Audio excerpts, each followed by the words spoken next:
What's It Wednesdays, presented by the Danbury Library. Each time we meet, we'll look at an interesting find from nature and see if we can guess what it is. This week, we're looking at something that's kind of big and a little fragile. It's this thing right here. Can you see that?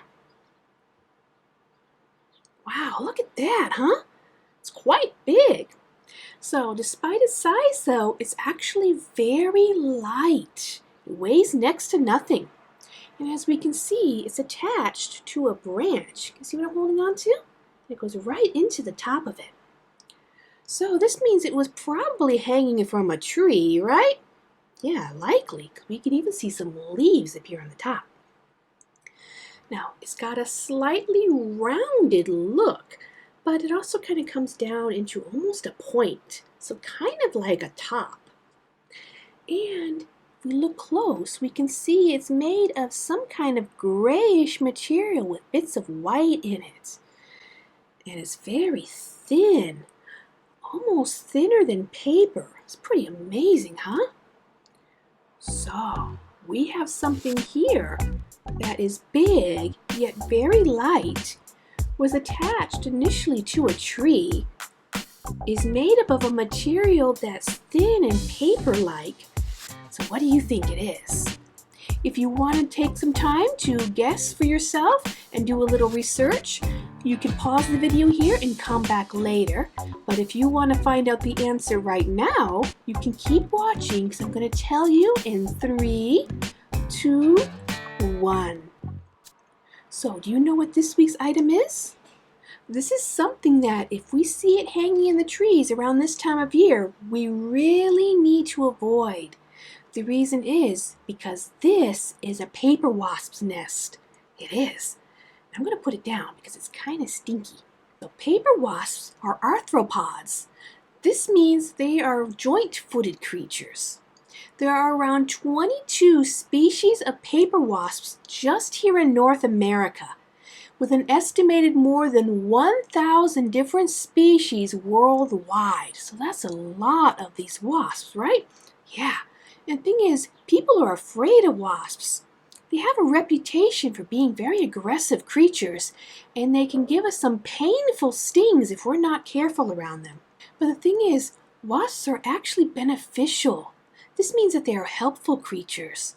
First off, they're pollinators. Pollinators are creatures that help to spread pollen from flower to flower.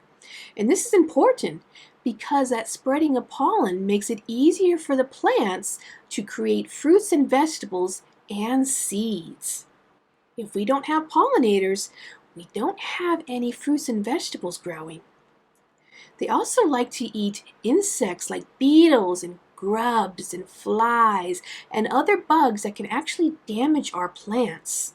So even though we're a little bit uneasy around wasps because they can give us that nasty sting, they actually are beneficial to have around. So why do paper wasps have this weird name? And why are there so many different types? Well, what makes a paper wasp is how it builds its nest.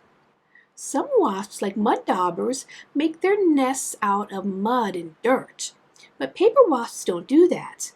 Paper wasps use their mandibles, little bits in the front of their face, to chew up bits of wood, bark, and leaves. They then take this chewed up plant matter and mix it with a very special sticky saliva they make. And this lets them make a paper-like substance, which they then press together to build their nests out of. Now, a house made out of paper, that doesn't sound very sturdy, does it? No. If we get paper wet, it starts to get all kind of lumpy and weird looking, doesn't it? Yeah, and if we leave it in water too long, it'll actually start to dissolve or break down. But a paper wasp's nest doesn't do that. And the reason is because their saliva is not just sticky, it's also waterproof. So this allows their nests to actually survive rain. Really cool, huh? It's also sticky enough that the nest can even stay attached to the branches in high winds. As long as the wasps are still living in the nest, they will continue to maintain and repair it, constantly adding more layers of this sticky saliva substance mixed with the paper that they're making. And that'll make it bigger and bigger, and the nest will stay nice and strong and dry for the creatures living inside. So as we can see, the nest can get quite big. But they don't start out this big. In fact, they start out very small. In the spring, the queen wasp wakes up from her hibernation and she goes out to find a good place to set up her nest. She begins to chew up bits of wood, bark, and leaves and mixing them together with that sticky saliva to form the basis of her new home. Now this home is just big enough for her and the first batch of eggs that she's going to lay.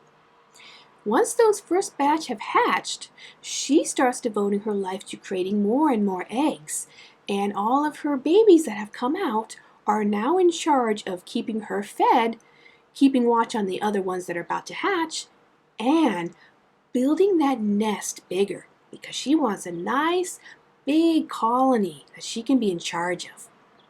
Now the inside of the nest is made up of layers of tough hexagon combs, all made by the wasps out of chewed up plant material and saliva.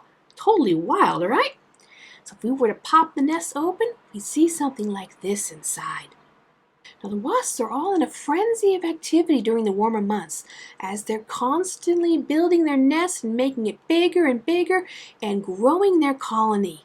But all of this action slows down once fall sets in. Around that time, a chunk of the last batch of eggs will grow up to become queen wasps. And they, once they're big enough, will fly off in a frenzy of activity to find nice places where they can hibernate throughout the winter. So the new queens that were born at the end of the season, they've flown off to hibernate. But what happens to the rest of the wasps? Well, they don't do so well. By the time the first frosts have come along, all the worker wasps that were left in the nest have abandoned the nest and died. There's nothing left living inside. When spring comes around again, the new queens will wake up from their long winter sleep and set out to make nests of their own, starting their own unique colonies, and the whole process begins again. Now I found this nest last December after it had fallen out of a tree. And even though it fell out of the tree, it's not because the nest itself broke. It's still attached really strong to that branch. It's because the branch actually broke. Yeah. Now by that time, we had had a number of freezing nights, which meant that all the paper wasps that used to live inside of here had died out, and it was safe for me to remove the nest and bring it home.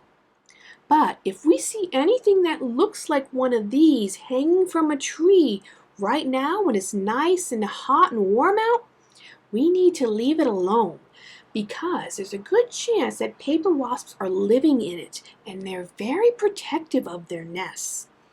Aggravating or messing with the nest is a good way of getting yourself stung very heavily because they want to protect it, they want to protect the babies that are inside, and most importantly, they want to protect their queen.